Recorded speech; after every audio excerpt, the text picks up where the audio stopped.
2019. The last World Statistics Congress was coming to a close, and an invitation was issued for you to join us for the 2021 World Statistics Congress. Now you need to hop back into your time machine for March of 2020. Boy, around the activity around the world just grinds to a halt as we were experiencing the impact of a global pandemic. We didn't know what was going to happen, but ISI acted quickly and announced that the WSC 2021 will be virtual. Now let's finally return to the present. We're a quarter of the way into 2021, and you're going to begin to read about the amazing scientific program that's been constructed from the hundreds of submitted session proposals. We're going to have this virtual meeting, and it's going to provide an amazing opportunity for both thousands of first-time attendees and thousands of previous World Statistics Congress attendees to participate in an international celebration of statistics and data science. Finally, this may be the first and only pants-optional Statistics Congress you'll ever attend. So what should you do now? Well, register. I want you to jump on to the WSC 2021 site. That's www.isi2021.org. And then go to your calendar and block out the 11th through the 16th of July. Block it out as if you were physically attending, so that you can arrange to connect with the colleagues that you haven't seen for 2 years now. And, I just can't wait to see you there. It's been my pleasure to serve as the ISI president from 2019 to today. And I really do hope that we'll have an opportunity to interact during this meeting. Take care. We'll see you there. Bye.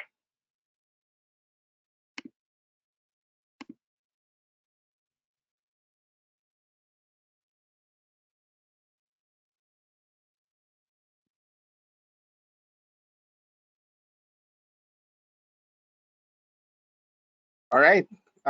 Good day, everyone. So we just heard the introduction, or rather the publicity of the World Statistics Congress for this year. So before that, of course, we are very much delighted that every one of you are here right now with us, regardless of your time zone. So I forgot, by the way, I forgot to introduce myself. So I am Professor Marcelino from the University of the Philippines. So, and a member of the Young Statisticians of the International Statistical Institute. So today we will be hearing insights and research from statisticians across the world whose works are focused on the application of statistics in education. So before we formally start our webinar, I would just like to get a glimpse or a descriptive statistics of the profile of our participants for today's webinar. So everyone, please go to www.menti.com and use the code 36247894. So again, please go to www.menti.com and use the code 36247894. So I type it in the chat box, and our organizer also used it. So let me share my screen so that we can see. I think it's already playing. So let me share my screen. Okay, so I hope you can see my screen now. So what country are you in while attending this webinar? So we have 5 respondents, all from the Philippines, 6 from the Philippines. All right. So other countries.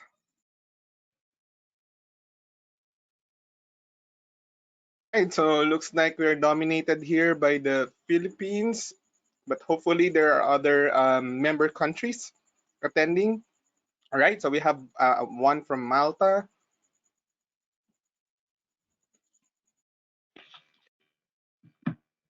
So we have from UAE, 21 respondents. We have from UAE, Malta, Philippines. We have from Indonesia,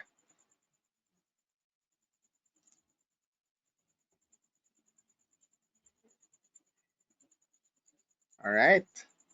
So currently, everyone, we are 117 participants or attendees in this webinar by the YS-ISI.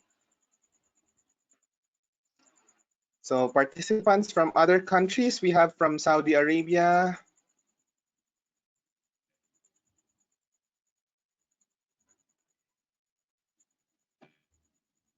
all right. So other countries, so we have from Philippines, Saudi Arabia, UAE, Malta. You see, even if there are differences in the time zone, so we have different participants. No? Right. So we have from in Malaysia. So participant from Malaysia. Right. So we are just asking first, what country are you in while attending this webinar? All right, so let's go to, so mostly are from Philippines. So we have participants from UAE, Indonesia, Malaysia, Saudi Arabia, and from Malta. All right, so let's go to the next. We have from Canada. All right, interesting. You can still continue answering so that we can have a good glimpse of the profile of the participants. So we have from Nigeria. All right. Mm-hmm. All right. So most of the participants are from the Philippines, and then we have from Indonesia as well. All right. So let's go to the next question. So the next question is, what is your current position, or what are you doing right now? So are you a student, a teacher, a faculty member, researcher, research staff, private practitioner, or others? So if you did not fall under any of these category. So again, we have student, teacher, faculty member, research staff, private practitioner. All right, so we see that most of our participants right now are faculty members or teachers. So the next one, it's followed by students. Then we have others.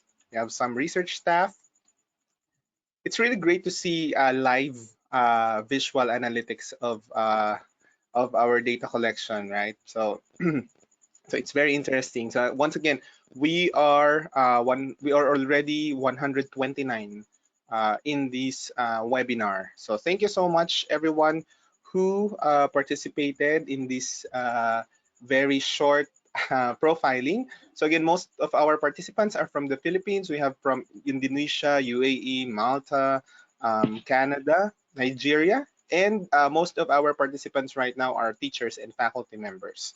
So thank you so much for actively participating. So to formally start our activity, to welcome us all in this webinar, may I call on the chair of YS-ISI, Professor Mara Charlene Talento of the Philippines. Hi everyone, good day. So to some, good evening, and then to some, good afternoon, good morning to those who are in Canada in the eastern part. Thank you so much for your time to attend to this webinar. I, together with the whole YS committee members, ISI officers, and together with our respected speakers, we really put our hearts into this symposium webinar on education statistics.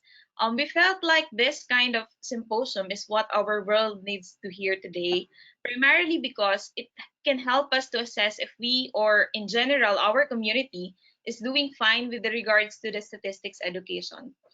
For researchers and members of the academe, I have a question. So when this pandemic hit us, how are we teaching statistics?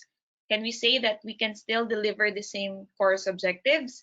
Or for those who are pursuing graduate studies in statistics, how should we proceed? And then for those who are in the government agencies, what shall we do to improve statistical literacy in our community? These are the questions that motivated us to create this symposium with the goal in mind of helping statisticians, researchers, and the general public in their career and in their active involvement to community development. I think there's no need to explain how statistics is very important in our world today, but just imagine how important education in statistics is. So once again, let me thank our speakers, Prof. Dr. Zamalia and then Dr. Olayiwola, and then Maulana Faris for sharing your time and expertise with this for this webinar.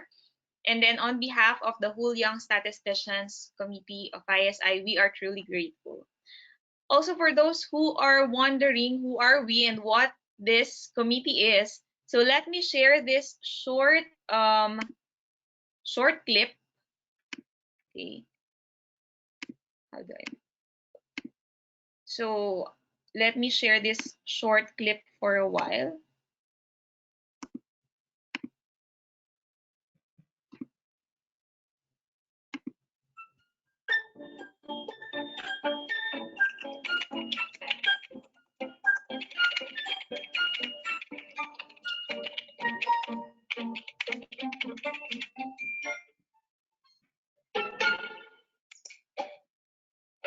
YS-ISI is the Young Statisticians Group in ISI, which was established in 2010.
There, so you can find us on YouTube, on Twitter, and then on Facebook and LinkedIn. Once again, thank you for coming here today. And also, let me take this opportunity to invite all of you to the 63rd World Statistics Congress. We prepared mini Young Statistician Mixer event in line with the Congress, which will happen on July 10. So you can see there some breakout sessions. So you can check our Facebook and Twitter for the announcements too. So that's it. I'm going to pass the microphone to Professor Rocky Marcelino. All right, thank you so much, Chair Professor Mara Talento, for welcoming us all in this and today's webinar.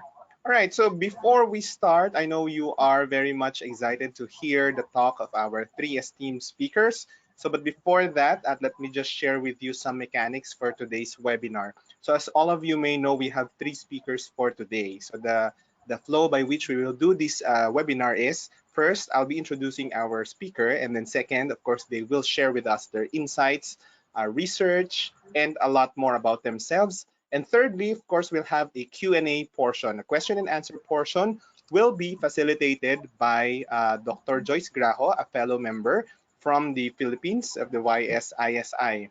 So for this duration, everyone is invited to type in their questions in the chat box. So in the GoTo webinar app, you can see on the control panel, there is a portion or a drop down area with label questions. Okay, so you can type in that section the question, you can address it to whoever the speaker is, and Professor Grajo will be sharing with us the question, as well as our speakers will be answering your question. So I hope it's clear, and I hope we are all excited to learn so much from today's webinar. So for our first speaker, so let me no longer delay this.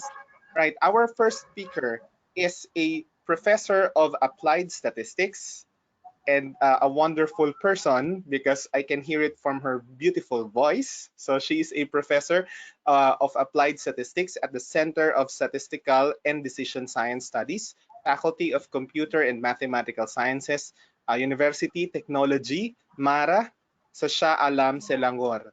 She obtained her PhD in statistical education from the University of Strathclyde, Scotland, her master's in applied statistics and BS in statistics from Western Michigan University, USA. Apart from teaching, she is actively involved in survey research, statistical consulting and training, and supervision of postgraduate students. She has secured more than 10 research grants, both at the institutional and national levels, either as a principal investigator or research member. Her research and consultancy project collaborators include government and private agencies in Malaysia. Her research interests are in measurement of statistical learning and public health and safety surveys. Her statistical expertise are in multivariate techniques, categorical data modeling, and rash measurement. Prof. Zamalia has published more than 100 articles in various international proceedings and journals and received more than 200 citations. She is a proud member of the Institute of Statistics Malaysia, ISM, the International Statistical Institute, of course, and the International Association of Statistical Education and the World Scientific and Engineering Academy, and Society. Everyone, so let us all welcome our first speaker, Dr. Zamalia Mahmud from Malaysia. Dr. Zamalia, over to you. Thank you very much to the MC, the wonderful MC of the Symposium webinar on Statistics in Education, Professor Rocky Marcelino. I hope I pronounced that correct. Let me first share my slide. Yes, that's right. Okay. Can you see my slide? Yes, yes. Okay, let me share the slideshow first. Okay.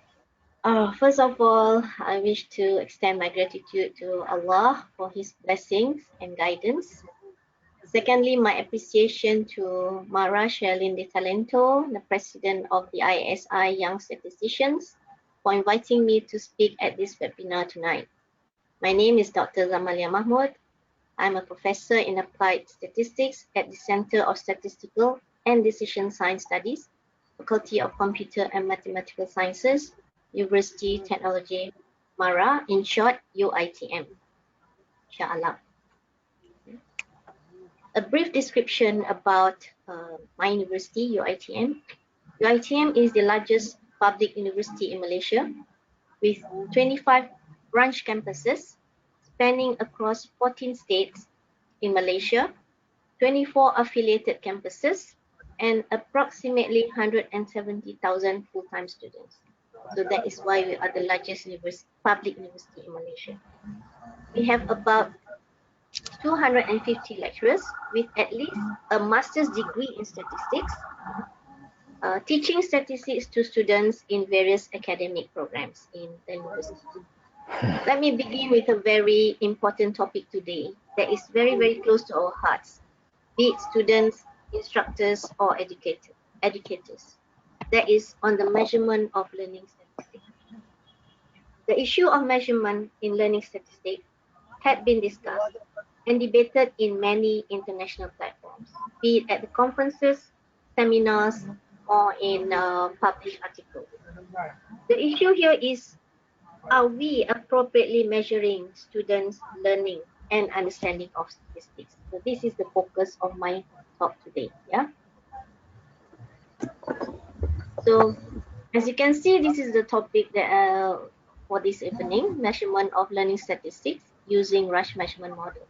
This is one of the area of my research, looking into the measurement of how students learn and understand statistics.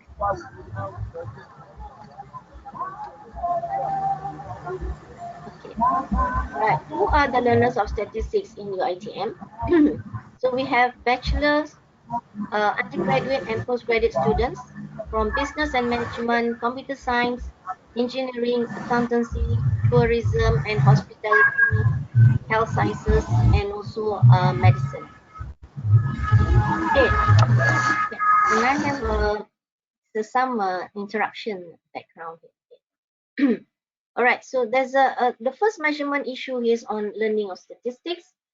Assessing students' ability in learning statistics has been a challenge for many statistics educators around the world. Right? That includes the learning of students at my university, learning of statistics at my university. To be able to know how well students have learned and mastered the statistical concepts can be difficult without the use of proper measurement tools. Second measurement issues is that conventional method of assessment based on the overall raw scores of students' performance is still the norm. We still used conventional method looking at the final or whole scoring of students' learning. The third measurement issue is, I posed two questions here. Are we always expecting a more able student to achieve higher test scores and a less able student to achieve a lower test scores? Or how do we know if students are guessing for answers in a multiple choice question? So this will be the focus on my talk today. Okay? I only have very limited time, so bear with me, okay? So I may be speeding at certain slides here. Okay, now what do we see in the raw scores of this student? All right, I put some cartoon here to indicate if you can match student A who scored 50 over 100, which is equivalent to 50%, student B about 65%, and student C at 70%. This is what we usually see, and this is what we normally measure our students' performance or learning. Okay. Now, I pose another question. Can you match the raw scores of students with different abilities? Right? You see all these numbers here. And you're pointing at one number to indicate that this student is a moderate student with moderate ability. Are you saying that 70 is a student with high ability with just one value to indicate their abilities? So which student can you say is the most able student or the least able student? Now that is quite easy to see based on the numbers that you see here. But what if I ask you another question? Which student are guessing for answers? Now that will be difficult for us to know, isn't it? Now, which test question they think is the most difficult to attempt and easiest to attempt? Okay. Right. Can it be each observed response, okay, that is the raw score, is the result of a person of some ability attempting an item of some difficulty? So whenever we design test questions, all right, or examination question or quiz question, so are we thinking about the student's ability from lower, students from the lowest ability to the highest ability? Now, this is what I'm going to talk about today. Okay. Now, we usually take the raw scores. Okay, the raw scores are usually considered as non-linear because they are bounded between none right and all right. Yeah, we all know that. Because of this, they cannot represent abilities or difficulties on a linear or interval scale. Now, we use from 0 to 100. We are not able to look at it from the interval point of view, okay, the interval scale. To enable the substantial benefits of statistical analysis, we need to transform the nonlinear scores into linear measures. Okay? And this is where we arrive at a model called Rush model, okay, or Rush dichotomous model. This is the basic model for Rush, which is called as a simple Rush model, which incorporates an algorithm that expresses the probabilistic expectation of item and percent performance or responses. Okay? And as you can see, that is the model that we use. It's based on a logic model with a prior probability, okay, given x equals to 1. Okay. Now, what is that x equals to 1? So we have here the probability of x equals to 1 given the beta n and delta I here. So what does that mean? is the probability of person N on item I scoring as correct, okay, or as a correct response, or agree rather than incorrect x equals to 0 response, or disagree, given the value of the person ability, which is denoted by beta N, and item difficulty, which is denoted by delta I. Okay. Now we have another model which can cater rating scale. Okay, we have dichotomous scale where we cater for a binary value 0, 1, or rating scale. For example, we use Likert scale. Okay, in surveys from strongly agree to strongly disagree. I will not dwell so much on this because there's not much time here, but these are the parameters that we use, okay, to measure the ability and disability of student based on the parameters that we have here. Okay. So again, we use the probability concept, okay, of a person choosing disagree over person choosing strongly disagree, or from category 3, if you have more than 2 categories, then it will be going from one category to another. Okay, to construct a workable mathematical form for the Rush model, we need to combine the parameters, that is person ability, beta N, and item difficulty delta I through the differences, right? The differences between beta N and delta I. And we want this difference to govern the probability of a right answer or correct response. I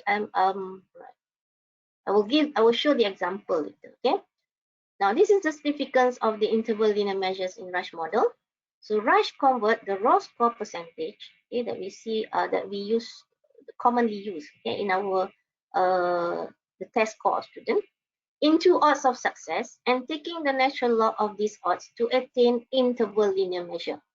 So this is equivalent to odds of success, where you take the natural log, the P, okay, over 1 minus P, that is the probability of a success over the probability of a failure. So that this will be converted into interval scale, okay, and it will become like, for example, negative 0.4 logit. So Rush model actually computes success to failure odds for persons and then calculate the natural log of these odds, that is a logit. So when the odds are 50-50, the logit is 0. Okay, so this is what the indication of the probability. Yeah. Okay, I'm not sure whether you can see the whole screen here. Okay.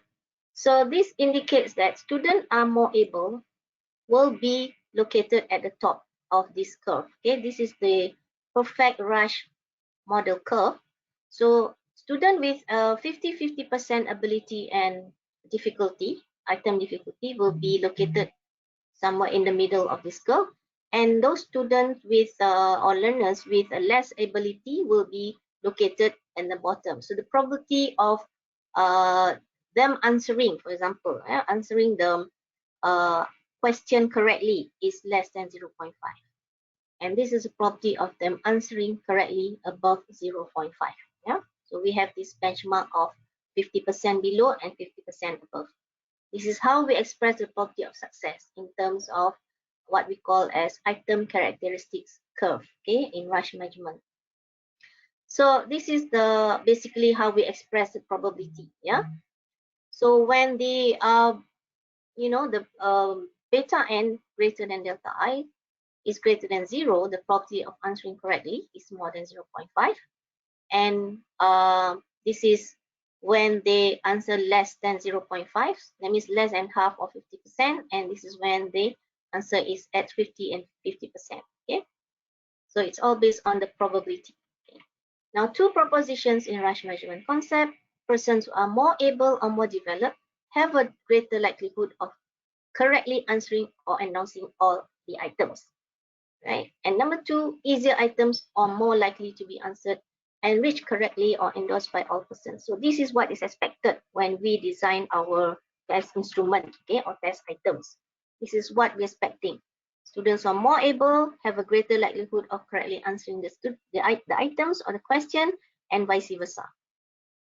Okay, so I have this ruler, which I think is it's very graphical ruler here to show that this is the ruler that we use in rush measurement. Yeah, in using rush measurement model, where the raw scores will be transformed into into interval scale, okay, that spans from negative to positive. So you are able to measure the ability of students from the lower ability to the higher ability, okay, and from easy item to difficult item.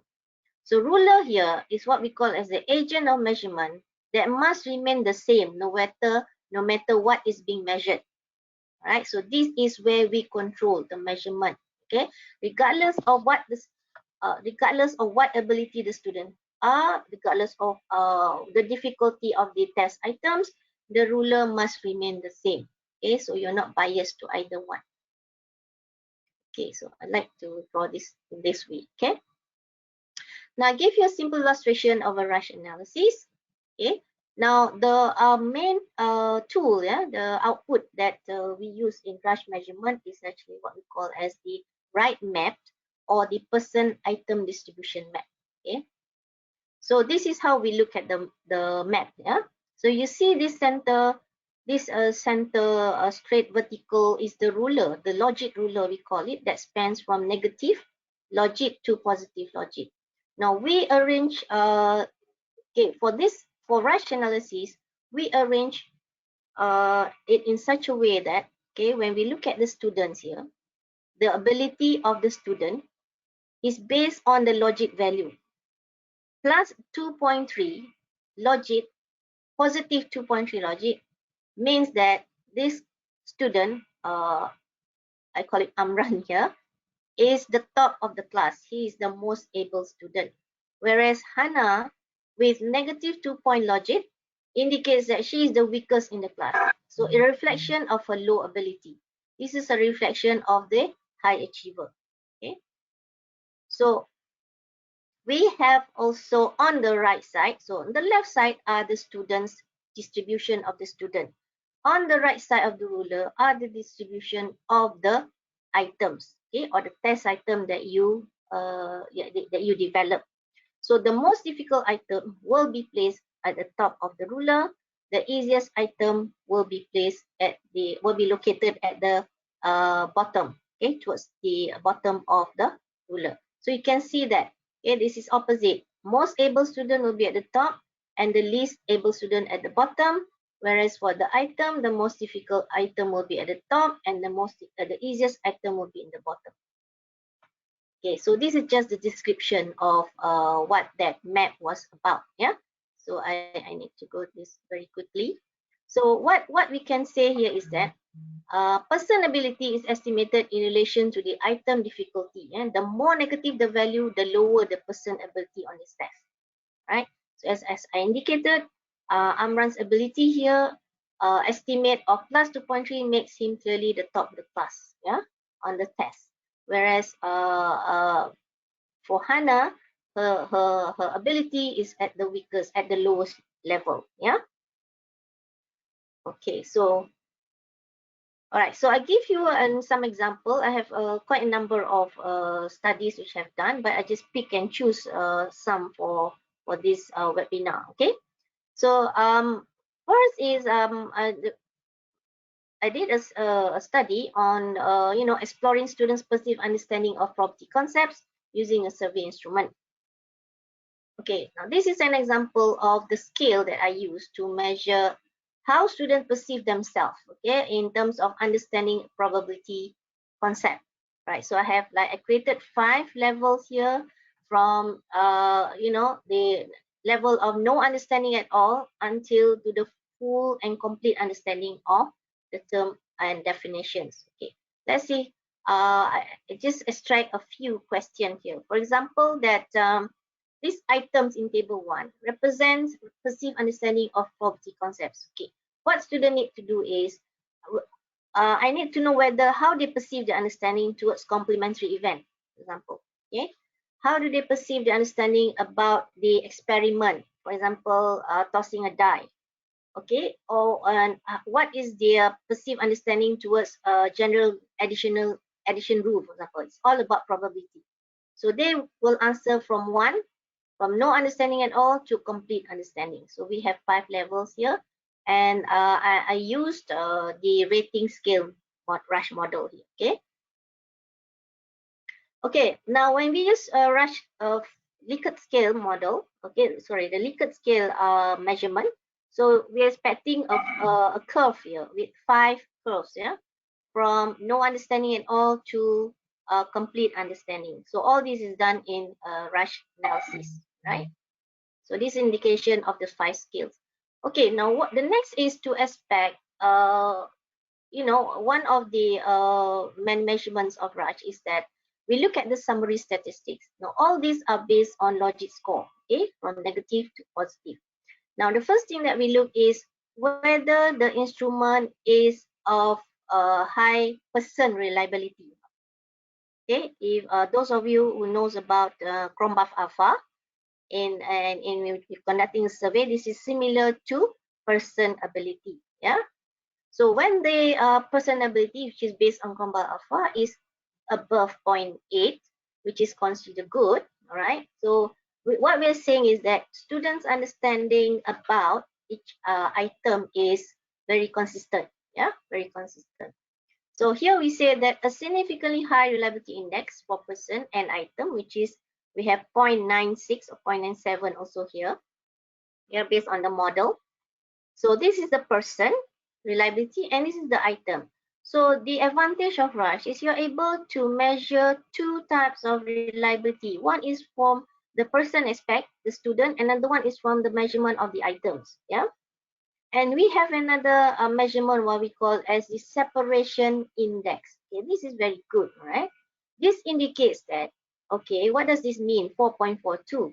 Large separation index for person and item, we have 5.23. Okay, I talk about the person first. Suggested that there is a slightly broader continuum for items than for person. So here we're saying that there are 4 levels of person ability. About 4, right? And there are about 5 levels of item difficulty. This is what we're trying to look at. Okay, so when we're designing a question here. Okay, now this is the final outcome of the what you call this person item distribution map or rights map. Yeah. Now, if you see this dotted line here, this is the ruler, the logic ruler. And what you see on the left side here are the distribution of the students. Okay, this is one of the survey that I did for my own in my own class. Okay, and you can see that the distribution is quite normal for students. Yeah, and you can indicate whether they are male student or female student when you enter the data. You can see M here is for male, F is for female, so they are mixed here in between. Yeah. Now this can be separated later, so you can see how many percent of male, how many percent of female. Now to the right of this dotted line are the items, the question, the survey items that I asked them to respond to. Okay, so what we can see here is that, all right, first of all, let me go back to the student here. The one at the top here is the most able student. So why we say that? Okay, based on the probability score. Okay, this student has able to answer almost all of the question. Okay, this student states that he has a almost complete understanding about probability distribution as compared to this student, the least able. So this is how we look at it. So we have a middle value here, or the mean, yeah? The mean. So we have mean first standard deviation and second standard deviation, and we have mean for the item, first standard deviation and also second standard deviation. So this is from the perspective of the student. From the perspective of the instrument, all right. So I have part A where I ask questions, question based on certain topics, and I have another set of questions based on different topics. So what you can see here, there's a group of questions with A2, 1, 3, and so on, right? Here, what it says that those students who are in the above, okay, above if they are located above this group of items, meaning that they perceive this item as reasonably easy to understand. Okay, means that they perceive this item as reasonably easy to understand because it is at the bottom, at the lower part of the logic ruler. Now, whereas we have a group of question here, B, okay, this is related to, if I'm not mistaken, it's related to Bayes' theorem. Okay, a group of student here, I mean majority of student, I would say like 3/4 of the student found that they have very little understanding about Bayes' theorem. So this is how we look at, okay, we look at the left of the student and see where the position of the item, is it above or below, okay? All right. Okay, this is another study that I did where I was measuring students' competency. Okay, this is an actual quiz test. Yeah, it's not a quiz, actually it's a test. There are 20 questions where I require students to answer this whether it's true or false. Okay, so the question that I gave here is I have the question and I draw the tree diagram and ask them whether is this true or false. Right, so they have to really look at the question and to really calculate whether it's correct or incorrect. So whenever they answer true, okay, if the question is supposed to be true and they answer true, they get a score of 1. But if the answer is, for example, for the 1B here, if the answer is false but they answer true, then the score is 0. So this will be using dichotomous rush model 1 0 and 1 0, okay, binary score.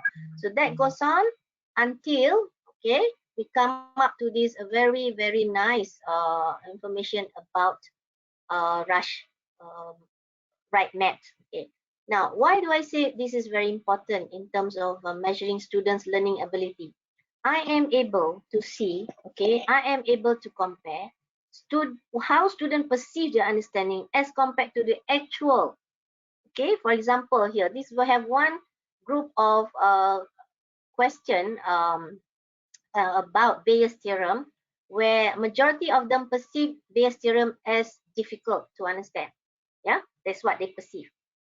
But when they went through the course for about 14 weeks, at the end of the 14 weeks lesson, you can see that, all right, you can see that some of this question here is related. Okay, so what, okay, let me see.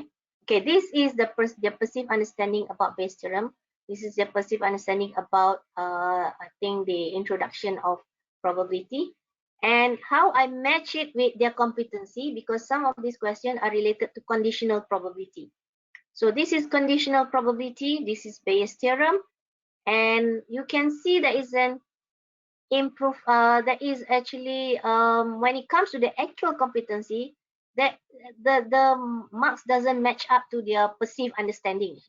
They may perceive their understanding to be very high, okay, for example here, but in actual fact the actual competency is lower than what they perceive themselves to be understanding. Okay, all right, so it is quite catchy here for you to understand, for those of you who have not seen rush measurement.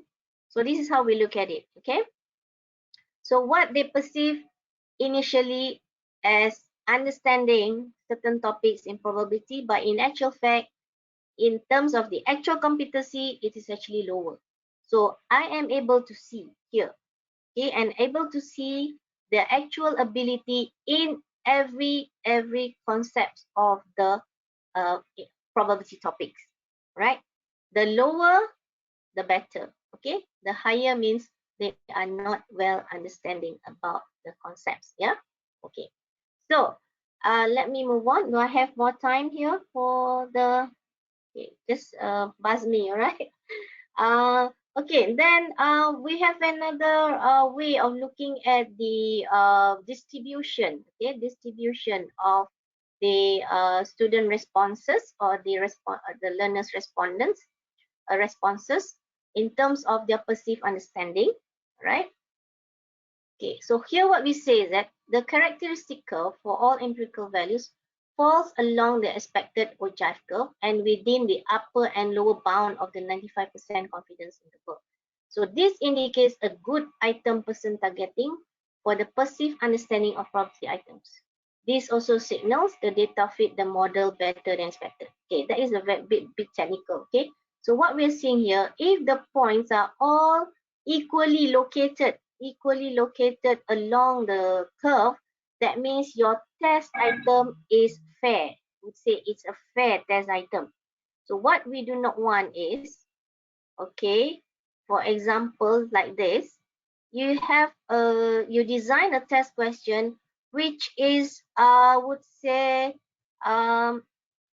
is able, okay, the I would say the majority of the students are able to answer the test question, right? But you see, you have no points at the bottom here, indicating that there are no questions which are very difficult for students to answer. So this is the tricky part, okay? When it comes to you designing the question or test item for your student, this is the tricky part. How do you actually make do a design of very fair test instrument, right? Okay, so this will be my final slide. Okay, so what I can say is that this study has shown that, okay, I just picked one study, okay, that students' level perceived understanding of policy concepts can be effectively identified using the Rush rating skills measurement or the Rush dichotomous scale measurement, right? You are able to see exactly where students, where and how the level of their understanding is. Okay, and based on my previous study, based on my interview with students, they confirm that, okay, some students, when they go to university, they have, prior, zero prior or less prior knowledge about statistics. And because these are not exposed to them during, the school time, okay, probably these concepts were due to lack exposure of the property concept at schools. So that could be one of the reason. Yeah? And but okay, current teaching in statistics class has helped them to deal with prior misunderstandings of property concept. Now, given the right and the proper method and the way of teaching statistics, the students are able to answer. And with the proper measurement and diagnostic, the proper diagnostic check or measurement, you are able to detect the which part and which topic a student have weaknesses. Okay, and students who initially have little understanding of the property concepts have demonstrated a greater understanding of the concept after 2 weeks of the exposure to the topics. So you can see that when the probability, the logic is at the lower part of the map, the right map, okay, then you can see that there is a learning, increase in the learning of the student. Okay, so finally, this is my recommendation, all right, that you can use Rush measurement model to assess student learning of statistics, and you can also use Rush measurement model to assess the quality of data in any survey studies. Okay, and with that note, I end my presentation, and we may open some of these questions to the floor. Okay. Thank you so much, Dr. Sorry for Zamalia, taking the time. for sharing your research. I think these are wonderful insights for educators and teachers attending right now, and I think this method can only may be applied to any subject as well, especially if we're trying to Yes. establish if we're trying to establish a question bank, a so-called question bank, so that we have or we are able to classify the difficulty level of a question and then assign it to a specific test set, and then try to measure its ability to dichotomize our students and determine their performance, their actual ability. So thank you so much, Dr. Zamalia. Again, for everyone, Welcome. this is not just applicable for understanding or for those teaching statistics. It may be applied to any subject as well. So Yes, now we are open. We are now on the question and answer portion, Dr. Grajo.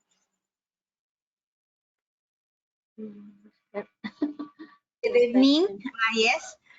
Good evening from here, from the Philippines. Anyway, I think we will just move the question and answer portion of this webinar to the end of this meeting, so that we can accommodate more questions. So for those who are curious, please send in your questions for Dr. Zamalia, and she will answer it later. So we can continue the webinar now. Thank you.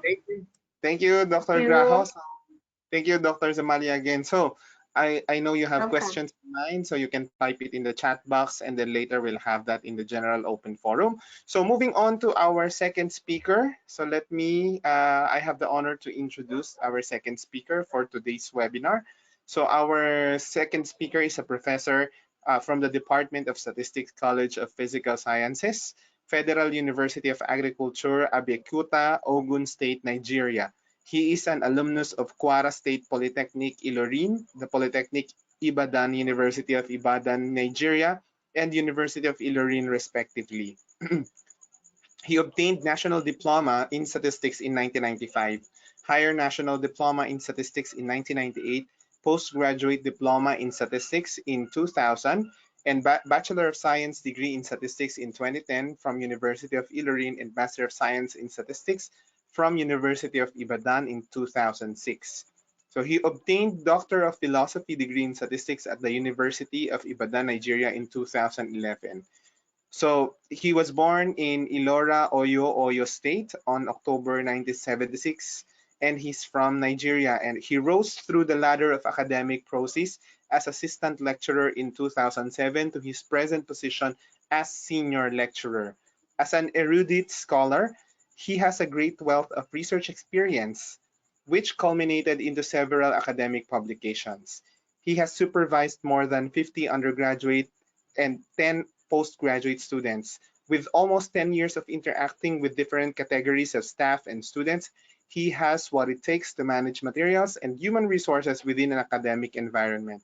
Apart from teaching, he has served in the university administratively as a committee member. He belongs to many professional bodies, both locally and internationally, and various local and international networks. Everyone, let's give a warm welcome to our second speaker, Dr. Olaniyi Matthew Olayiwola. Dr. Matthew, over to you.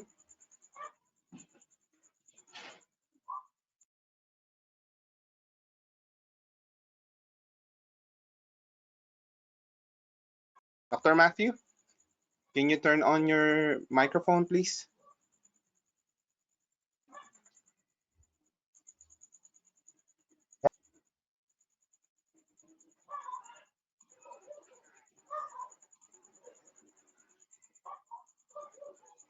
Yes, Dr. Matthew.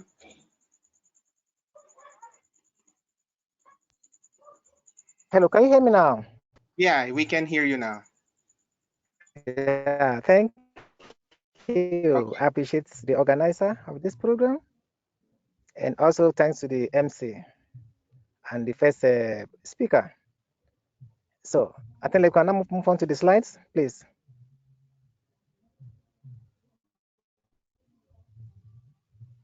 Are you there with me? Can you see the slides? Not Are you yet, there with me? Yeah, Mara. it's not yet. You cannot see the slides? Yes, we cannot. No. Yes, that's it. We can see it now. Can you please play it? I can't see from my side here, please. I think you need to move to the right. Yeah, that's it. Thank you. Right, Yes, I Dr. cannot see Matthew, this. can you go back to the previous Yes. slide, please, Mara? Thank you. Yeah, all right. Dr. Matthew, the slide is in.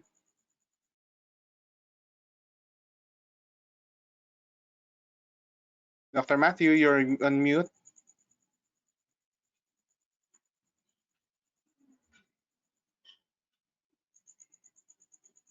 And Dr. Matthew.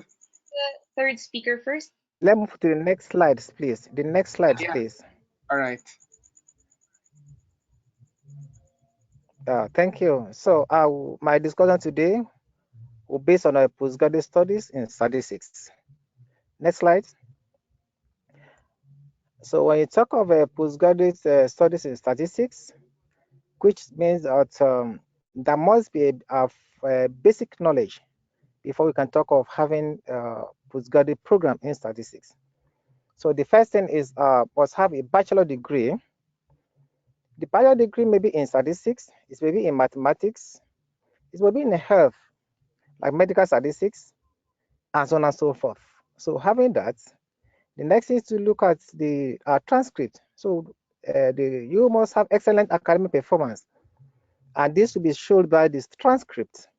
And the transcript will show the courses you offer at undergraduate level, the scores, and the grades. Having that, if you are going for the master's program, you need to prepare a statement of purpose. And if you are going for the PhD programs, you need to prepare a research proposal. Next slide, please. Next slide, please. So when you have that, the first thing you have to also have in mind your field of interest, the research area. We talk of area of specialization. So in this case, you have so many areas in statistics. You may wish to go for environmental statistics, medical statistics, sample survey, econometrics, experimental design, and so on and so forth. So immediately decide on that. Now, if you're for PhD aspirants, you need to find a supervisor. So when you look for a supervisor in the area of or your proposed area of specialization, then you have to study their work. After that, you contact them. So by the time you contact them, you discuss. They may be interested in taking you as one of their students. So the next thing is to look for funding, how to fund this program. So you need to decide whether you need scholarship or you want to sponsor yourself. If you don't have enough money, you need to look for the scholarship. Next slide, please. Now, so when you now talk of this postgraduate program, as I said earlier, that you need to look for a supervisor or an advisor or a mentor. How you do that? You can check the university website or you look at the department websites, then look at the faculty members, check their area of specializations, their research area, anyone that you have interest, you can contact. So through that one, you can have a supervisor or you can have a mentor. Another thing you can do is to join different statistical society groups or society or associations. So when you join that through that, like Royal Statistical Society, like American Statistical Associations, like International Statistical Institutes, and so on and so forth. So by doing that, you have contact with people in your proposed area. And as a result of that, you can have a supervisor. So another thing you can still do is by keeping on attending conferences, workshops, and seminars. So by doing that, you have people in your proposed area and they may be ready to take you as one of their mentees and they can be your mentor. Next slide, please. So another way you can still have your supervisor or advisor is by registering on the academic websites such as ResearchGate and Google Scholar and so on and so forth. LinkedIn and Twitters are also excellent sources of networking and information. So by this one also, it can still help you to locate a supervisor. You can even also ask from your previous university lecturers who taught you during the undergraduate program. They can link you together with their colleagues abroad or within, and based on that, you can also have a supervisor. Next slide, please. Yes, so after that, when you have a proposed supervisor, the next thing is to think on how to prepare your application. To prepare the applications, what are the things that you must have? Number one, you must have your degree certificates. If you are going for master's program, which means you must have your BSc certificates first. If you are going for PhD program, you must have BSc certificates and the MSc certificates. Another thing is to get your academic transcript.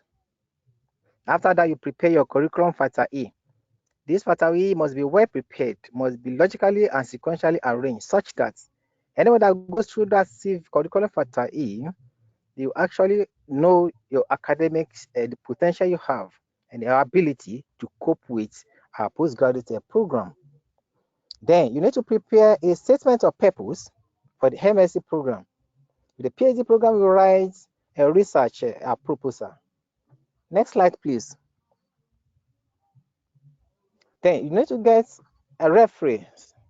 These referees may be your lecturers during your undergraduate program that may be able to write one or two things about your ability to cope with a postgraduate program. You also need to have a long or short essay. That one is optional. Then you look for the application to apply to a university, maybe abroad or within. There are some that attract application fee and there are some that are free. So depending on the university you are trying to apply to. Next slide, please. Yes. So university also requires a graduate record examination. It is optional. Some requires, some do not. Then also you need international passport. For the international students, the international passport is very, very compulsory. That will show the country where you are coming from. You show your identity and many things about you. So it's compulsory that you must have that. Also, the proficiency in English certificate is necessary, like IELTS 12 and some others. So having all these documents with you, the next thing is finance. As I said earlier, if you have enough money, you can sponsor yourself. But if you don't have enough money, you need to look for a scholarship. So how you get scholarship and how you're going to do that. Next slide, please.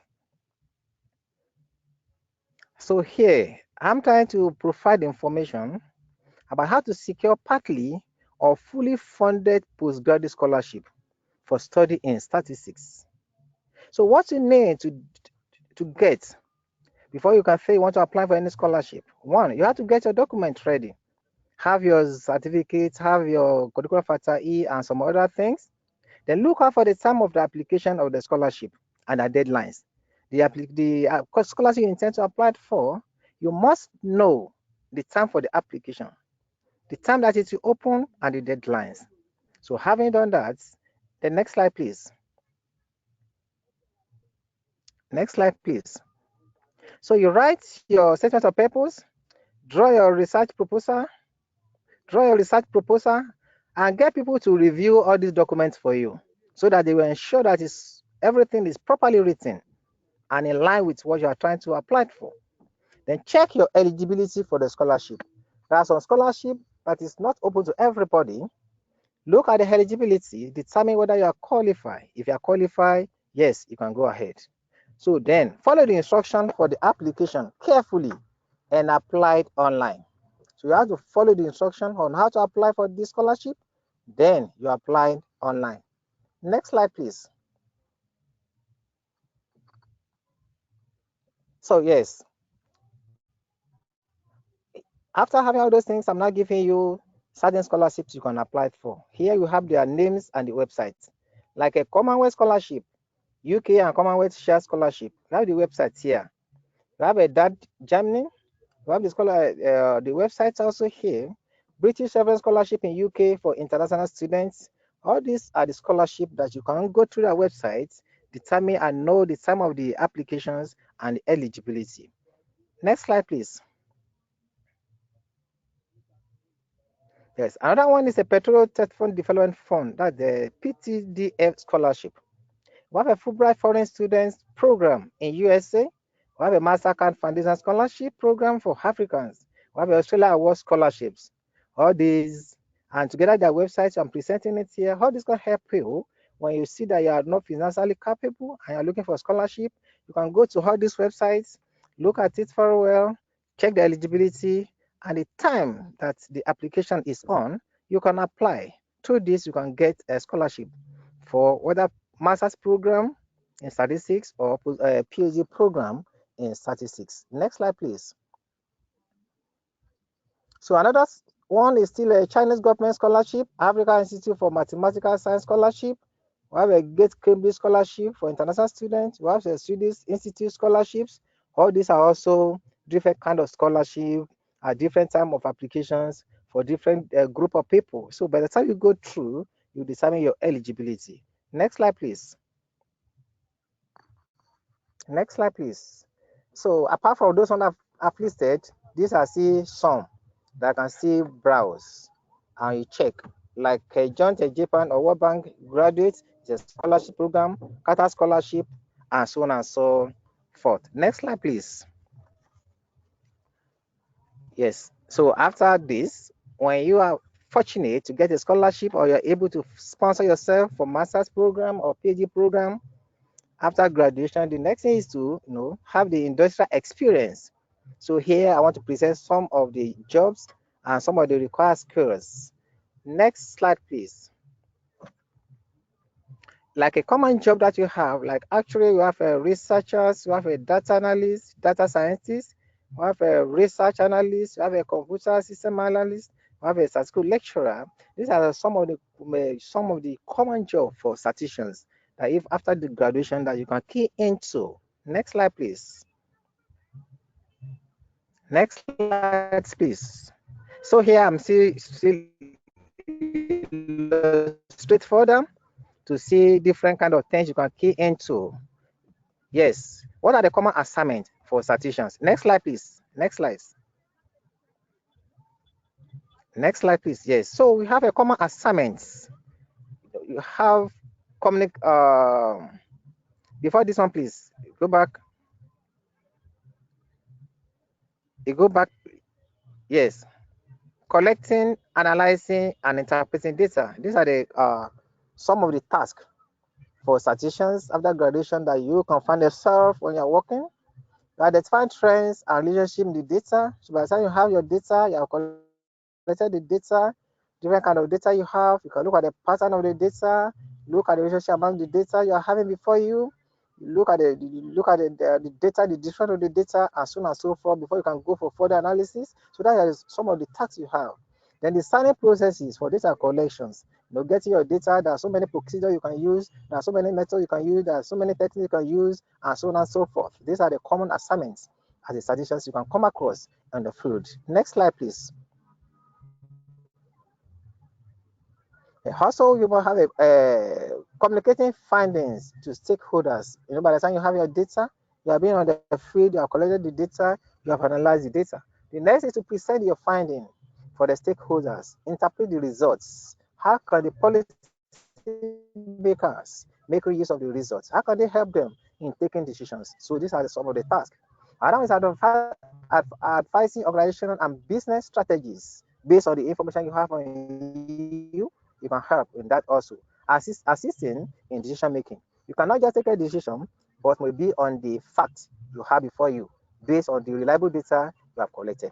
Next slide, please.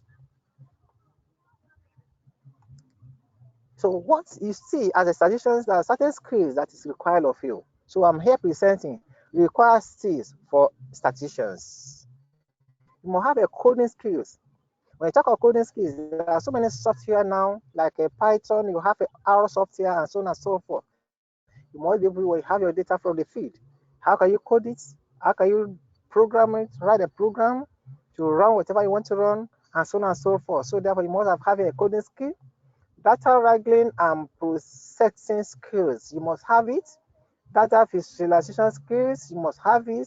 Machine learning skills, real-world project skills, communication skills, lifelong learning skills, team player skills, ethical skills, math and statistics are skills. All these are the required skills. And everything now from the data science. And with this, it can help you to perform excellently. Next slide, please. Next slide, please. Yeah, thank you. So what are the best practices of statistician? 1, continuing professional development, challenging inappropriate use of statistical methods and interpretations, following international ethical guidelines for statistical reporting, display integrity and honesty. All they are the best practice for a statistician. Next slide, please. Next, yes, here I'm trying to summarize the area of statistics where we can apply statistics. Where you can apply statistics. It can be applied in education, finance, governments, both local, federal, and state government level.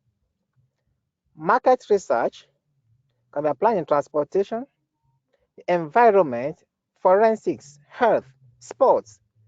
We still have other areas where statistics could be applied. This implies that statisticians, there are so many places you can work. There are so many areas you can apply statistics in order to solve societal problems and so on and so forth. Next slide, please. Yeah, with all what I've discussed, I've discussed how we can continue with postgraduate program in statistics, either master's programs or PhD programs. I've discussed what are the documents required before you can proceed on this. I have discussed the funding aspects if one is not financially capable, how to get a scholarship, and I've presented so many scholarships that could be applied for, their websites and so on and so forth, and the required skills for statisticians, the area of application of statistics. I want to believe that everybody enjoyed this presentation. So thank you for listening.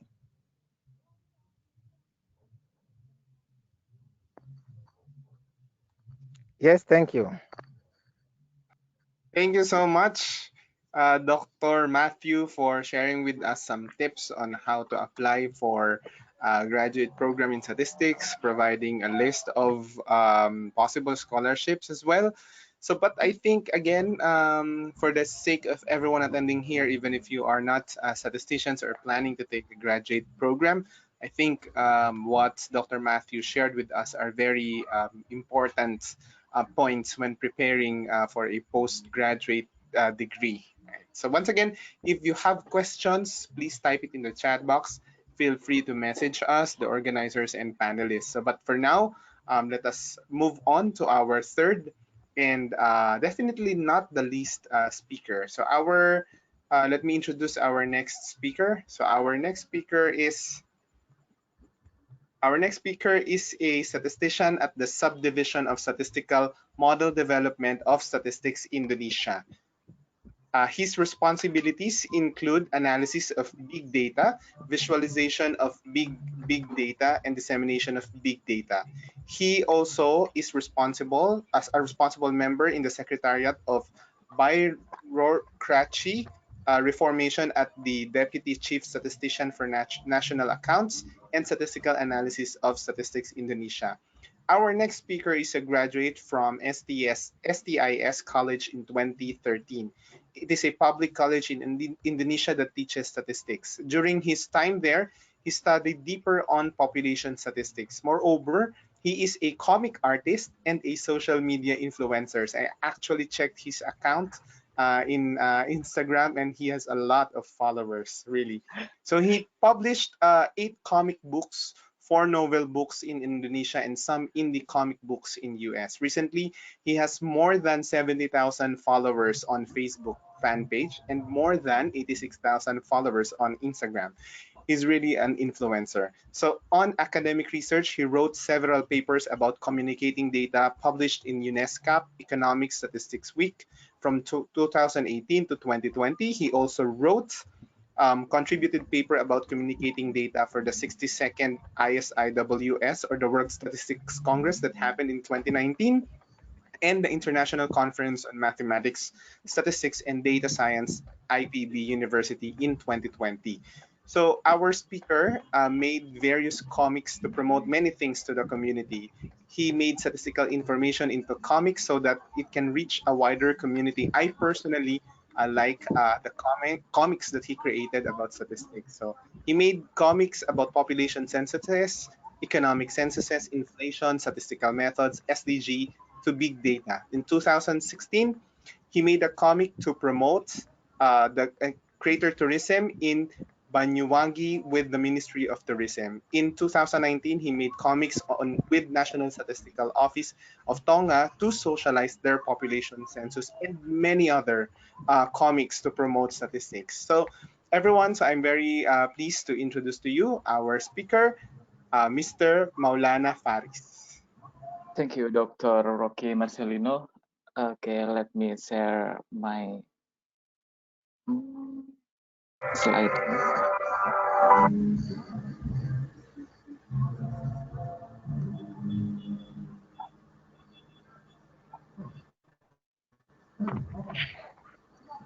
Okay, you can play it now. Yeah, all right. Okay, We can see it now. Can you see it now? Okay. Okay, hello everyone. Thank you to have me here. I'm really happy to be here. I feel very honored to be here. There is some noise.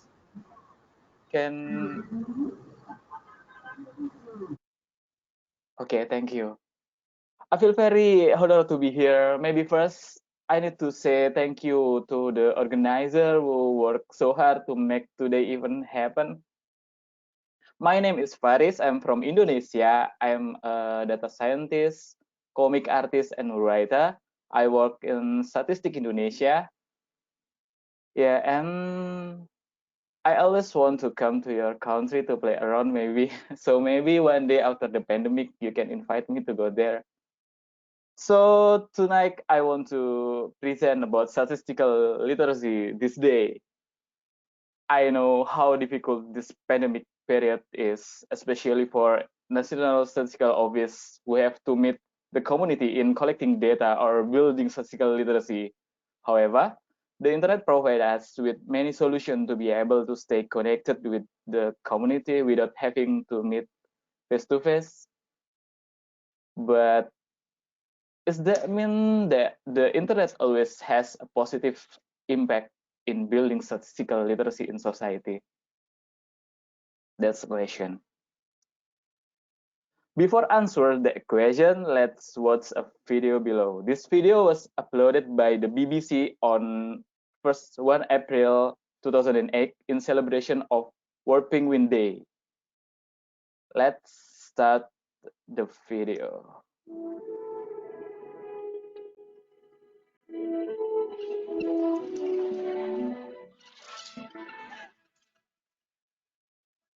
This recently discovered colony of penguins is unlike any other.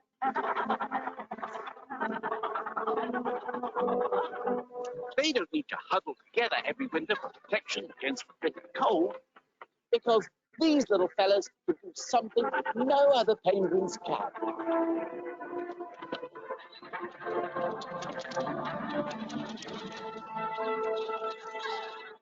Isn't that amazing?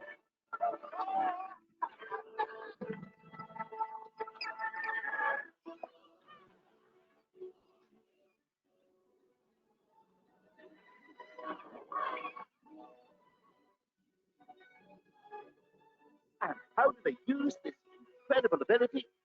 Well, they fly thousands of miles to the rainforests of South America, where they spend the winter basking in the tropical sun.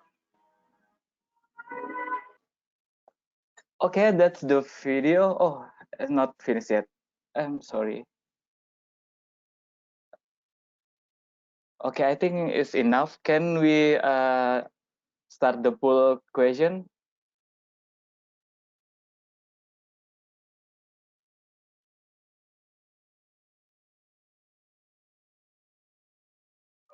So the participants can click on the quick poll.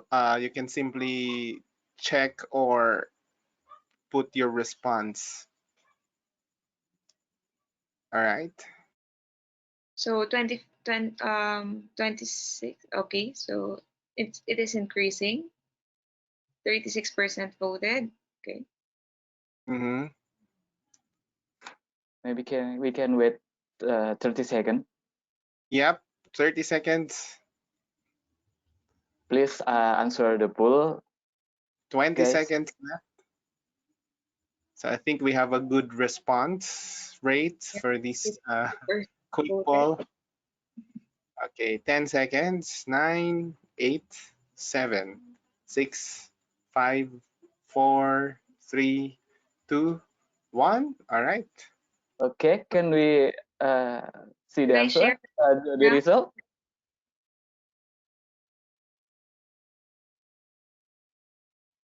Can you see the results? We can see it. 70% answered it's a science video and 30% said it's a hoax. See, this is interesting. Okay. Okay, let me You can see your slides now, Faris. Okay, wait. Okay.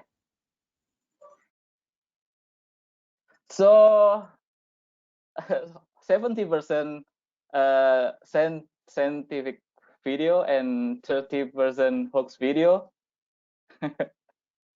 Okay, maybe some of you think that this video is hoax, but do you think the BBC made a hoax video?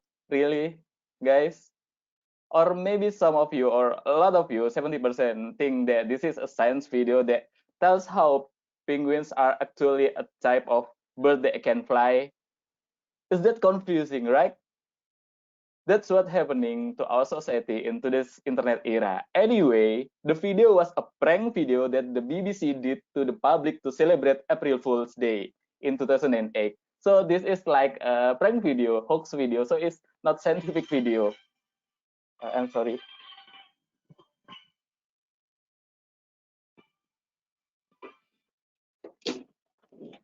I'm sorry. Okay, I'm back. So yeah, one of the biggest problem in developing country like Indonesia is data illiterate. People do not use data in drawing conclusion from what is happening in the community. So I have an interesting story. In Tuesday, April 27 to 2021, an interesting thing happened in Jakarta. In Indonesia, there is a mystical creature that is believed by the community to be in the form of a pig called a babi ngepet. Babi means pig in English. The story may be similar to the werewolf in Western stories. You know a story about a human who can turn into an animal. Babi ngepet is believed to be able to steal people money in a mystical way.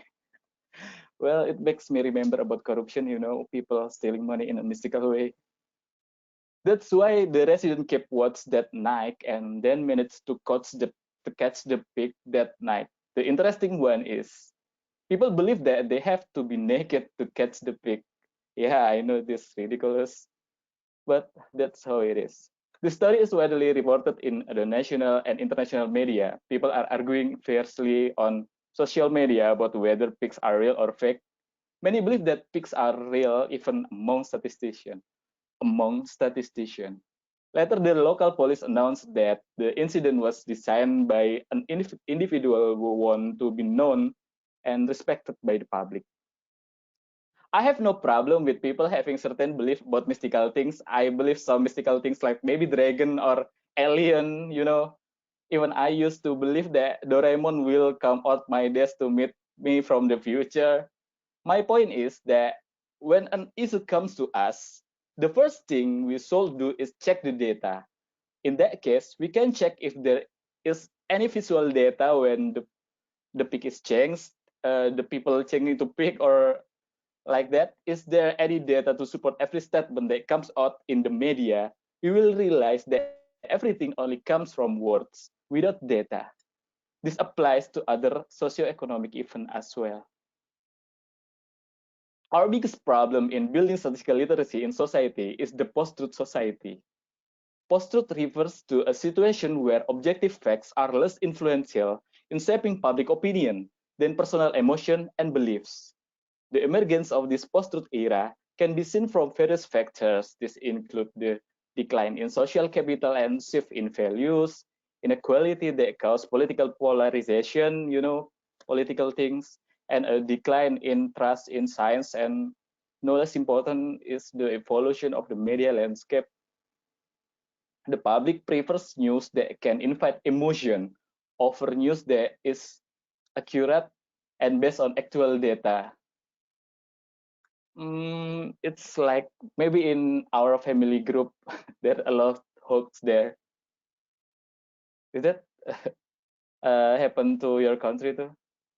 The problem that is currently happening is there are people who intentionally make false news with a specific purpose, and there are people who do not intentionally spread it. Worse yet, the recipient of the message containing the fake news did not realize that he had been lied to.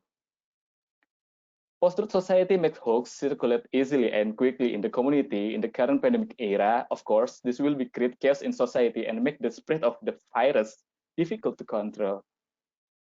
But maybe we need to ask to ourselves first, Are we statistically literate enough? Because the only way to fight post-truth society is to build statistical literacy. But how to build statistical literacy in society? What do you think? One way is with science communication. Science communication is the practice of informing, educating, raising awareness of science-related topics, of course, statistics and the data in our case, and increasing the sense of wonder about scientific discoveries and arguments. Two types of defined science communication are science outreach, typically conducted by professional scientists to non-expert audiences, to common people, expert to common people, and the second is enrich, expert to expert communication from similar or different scientific background, expert to expert. So it's different things. Some experts do not distinguish between how they communicate with other experts and how they communicate with common people, right? This is a mistake, a big mistake, very big mistake that we often make. The knowledge gap provides a large wall between the common people and the experts. Experts must build bridge between themselves and the general public. If we remember back in college or our school, maybe we feel bored with what the lecturers teach because we don't understand what they are talking about, right? We need to make a statistics more fun. We can use entertainment and persuasion, including humor, storytelling, and metaphors. There are various content that we have tried to increase public awareness of statistical activities in Indonesia, such as making videos, animation, podcasts, infographic, art, and even comics. Okay, this is example of the music video that we made to promote the 2020 population census in Indonesia. All the actress and actor in this video are statistician working at Statistik Indonesia. We have a lot of talent people. Likewise with the video maker. Currently, people, especially the millennial generation, spend a lot of time watching videos. Let's watch the video.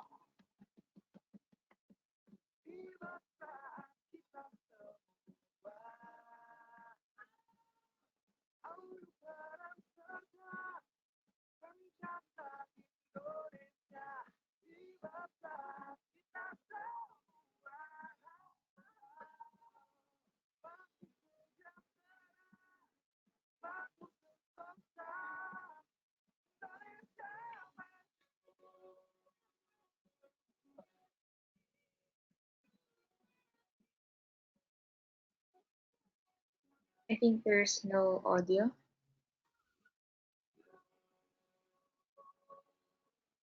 Okay, interesting, right? all of the actor is statistician, and this is a sample of I made animation and podcast. I combine animation and podcast to promote big data in Statistik Indonesia.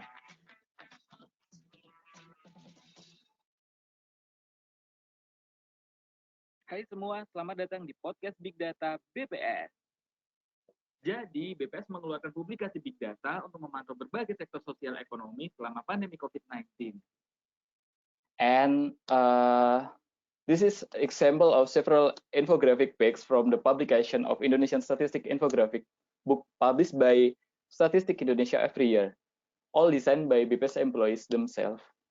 See, we can see the data, we can see the number more interesting, in interesting way. We can combine art with statistics.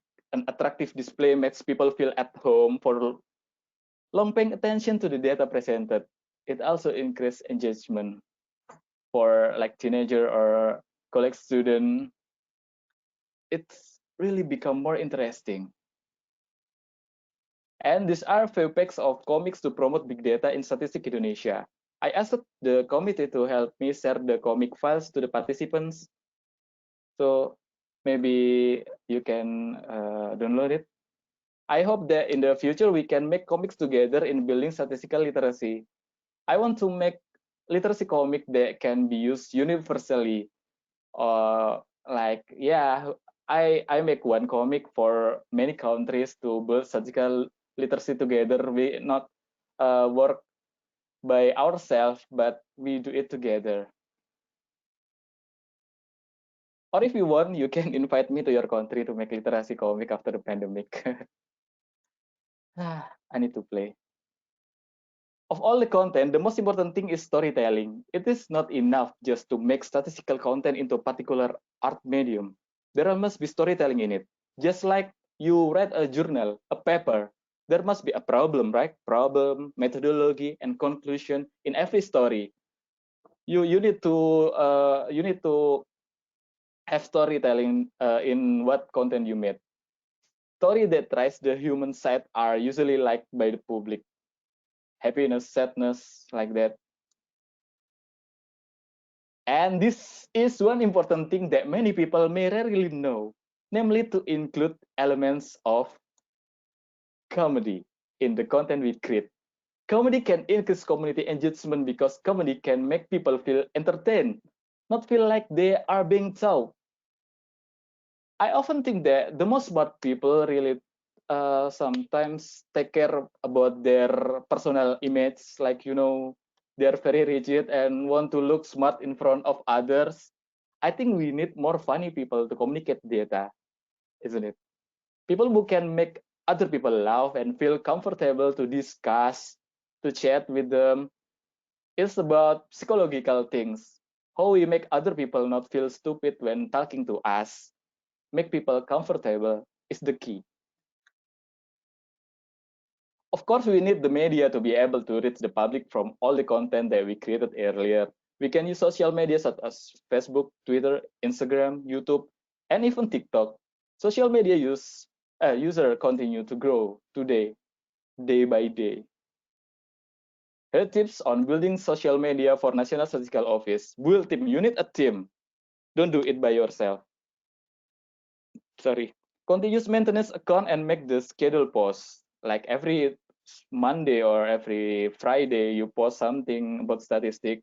The admin must be responsive and careful because NSO is represent of government. So yeah, political things make social media is dangerous place, you know. Yeah, it will happen. This is the following is a graph of the increase in YouTube subscriber built by Statistic Indonesia. We can see how the audience continues to grow and come from various countries like Brazil, Philippines, India, United Kingdom, America, Singapore, Ukraine, Russia, and Malaysia. That's my presentation tonight. I hope you can get a lot of things. Thank you very much. Okay. Thank you so much, Faris, for sharing with us what you are doing with statistics. And we are very much grateful. I myself and we statisticians are very much grateful for your effort in disseminating statistics through a very fun and engaging way. All right. Once again, thank you so much, Faris. So I am now inviting everyone, all the panelists or all the speakers, Dr. Matthew and Dr. Zamalia, to turn on their camera for our question and answer. And here with us is Professor Grajo to facilitate the question and answer portion. Dr. Grajo. Hello again. All right. So for the questions, I have a few. I have a number of questions here. So let me start with a question for Dr. Zamalia.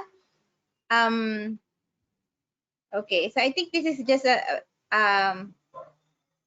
is rush analysis available in SPSS?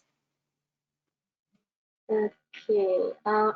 Right. Thank you, Joyce. Okay. Personally, I have not done it in SPSS, but I've seen people using. They have to install the R, the version of R programming. Yeah.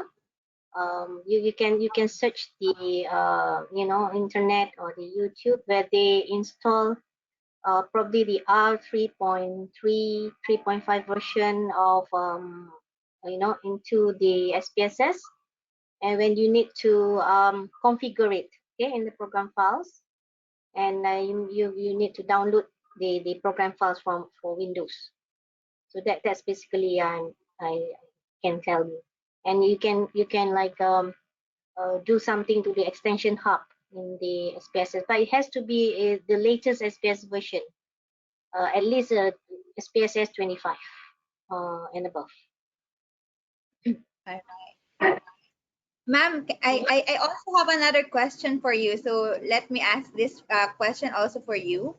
First, they want to thank you for the informative presentation. May I ask how the Rush model estimates the guessing among test takers? It was, I think, mentioned in earlier slides. Yeah. Okay. Actually, there's there's more information that I'm not able to share in the slides. So in the Russia model estimates, we use estimates what we call as the fit statistics. Okay, the mean square output and also input. Okay, so we call it out mean square and in estimate mean square.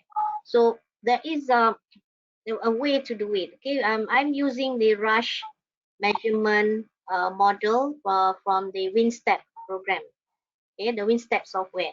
I'm not sure if you have heard of it. If I can type it here in the chat box. Okay, it's the WinSteps. So you can search WinSteps in the website. It's developed by a mathematician, by the name of Mike Lineker. Yeah. So if you so currently I'm using WinStep, and in WinStep we have this measurement of the in-fit and out-fit statistics. So that's how we look at whether student is guessing for the questions, tests that they are taking or not. There's a range of values that we can look at.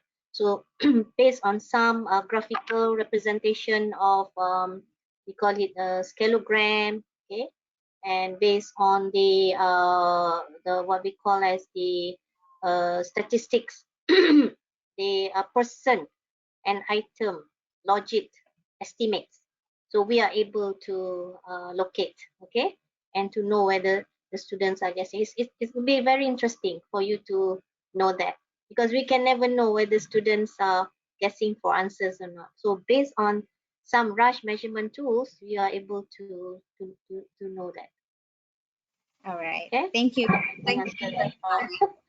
I think we have one attendee who is raising her hand.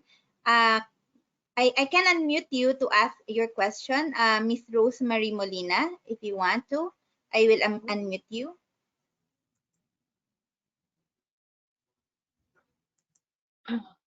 She's self-muted.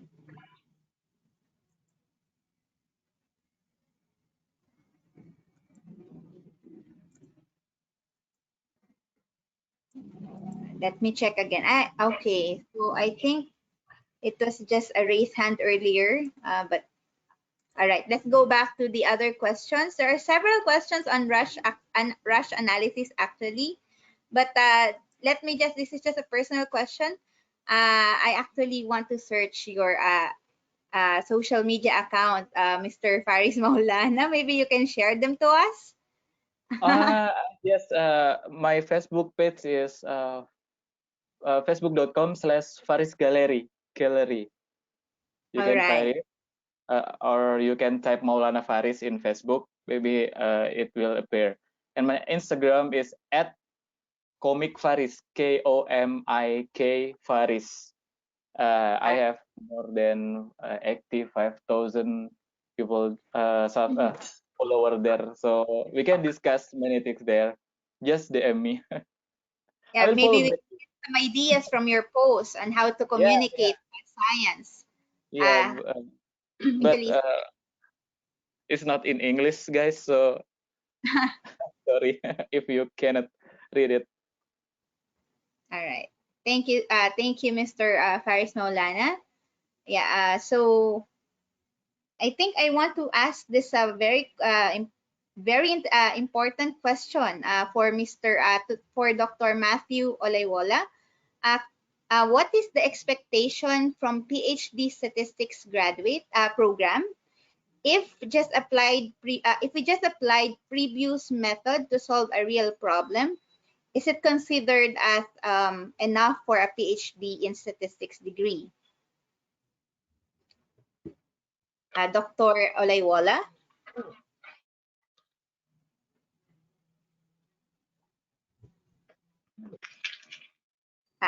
Is Dr. Olayiwola present? Let me check.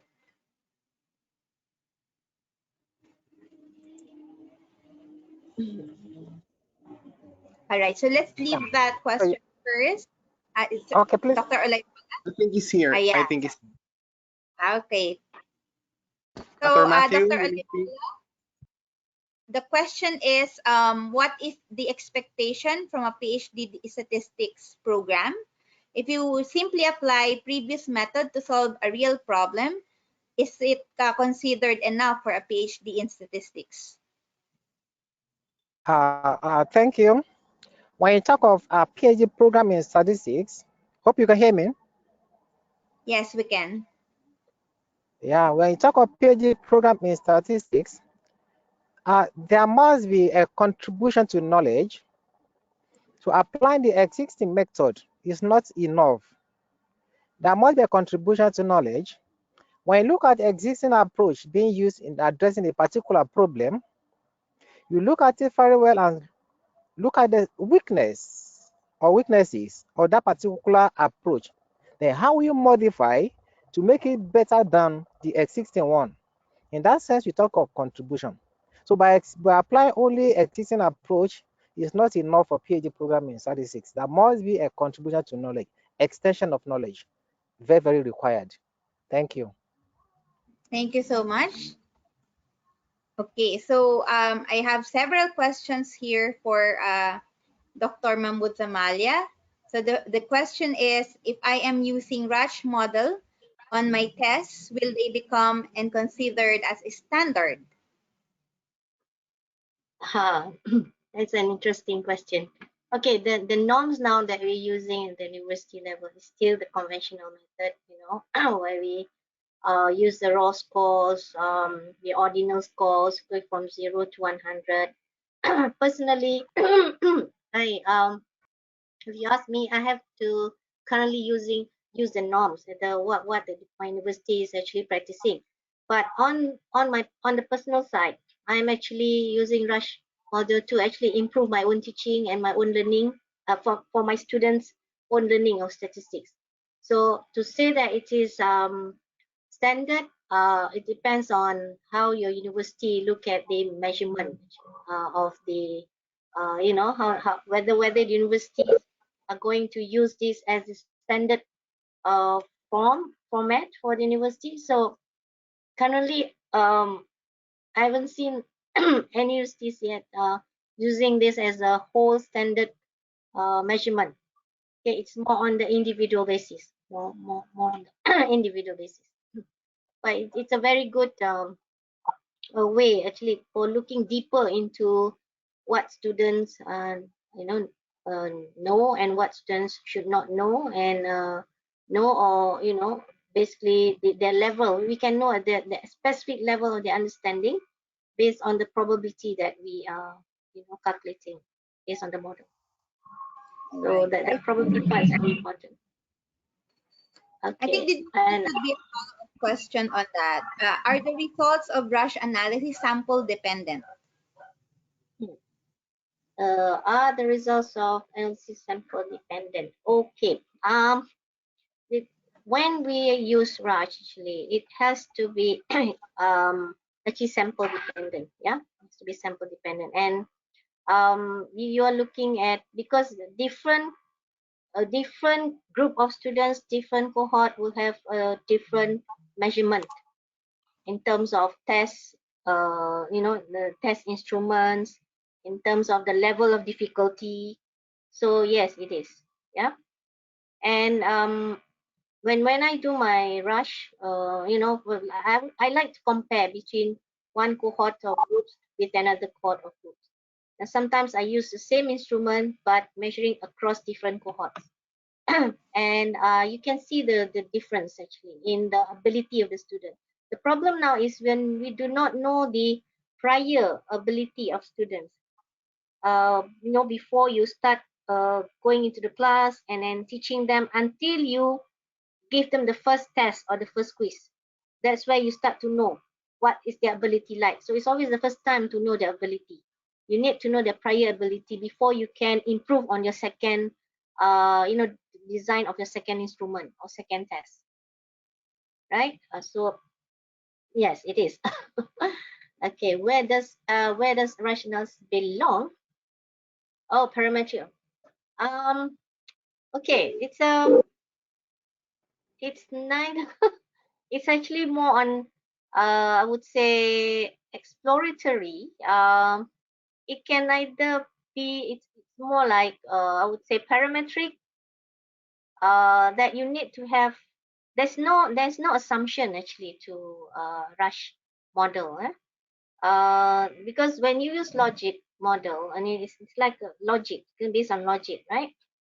What you need to know is what you need to do is to make sure that the data is of interval type of data. So whether it has no such indication whether it's parametric or non-parametric. We can when the data has been distributed, you can see where in terms of the normality also, whether the distribution is normal or not. But it's not per se to for you to say that Raj is either falls under parametric or the non-parametric, because there's no assumption for that. You can do rational analysis with small sample and large sample, so it doesn't matter. Right. So we have we barely have 2 minutes left for this question and answer portion of the webinar, but I still have some questions for Dr. Zamalia. So how is rush analysis different from IRT? Okay, there is a slightly different school of thoughts. Actually, IRT, Rush is actually using some kind of IRT theory. Okay, it is an item response theory, but we have different school of thoughts. Basically, that Rush is looking at a slightly different perspective of the model. Yeah, we have theories, the item response theories, who are actually also doing their part of analysis using a slightly different mathematical models and slightly different I would say what I call that software. Yeah. So if I to talk about this is going to take a bit long. So generally it was actually proposed. IRT is actually proposed in the field of psychometrics. It's also meant for the purpose of for the purpose of ability assessment. There is some similarity and just some differences in the way IRT is applied. So Rush, so they have slightly a different school of thoughts here. So that's as much as I can say. It is still can be used also to calibrate and evaluate items, on questionnaires. But so Raj is actually developing on more on the slightly a different side of the output, right? They have a different set of output, but if you compare with IRT, I would say it probably go moving towards the same conclusion. Okay, so I hope I have answered the question. Yes, I hope that the question was answered. But this is the last question for tonight. The audience are requesting for the slides of the speakers. Can we have it shared to the audience? Can we ask speakers now? Can we share your slides to the attendees? How we say? Yeah. How do we do that? Here? Do I attach anywhere? No, we can send it to the no, to the attendees later. Okay, Okay. sure. You can give it to. Okay. So yeah, so the slides will be sent to you later for the attendees. They will be sent to you later. So thank you all for participating in the question and answer portion of this webinar. Back to you, Rafi. All right, thank you so much, Joyce, for Thank facilitating the question and answer. And I think there are still a lot of questions from the audience. So again, feel free to message or email our speakers. By the way, I already followed Faris in my Instagram account. So you will learn a lot from his outputs. All right. So thank you once again to our speakers. And of course, to express our appreciation for their efforts, we will be awarding them as an e-certificate of appreciation. And to deliver us for this, to deliver the certificate, may I call on the Young Statistician ISI Chair, Professor Mara, to award it.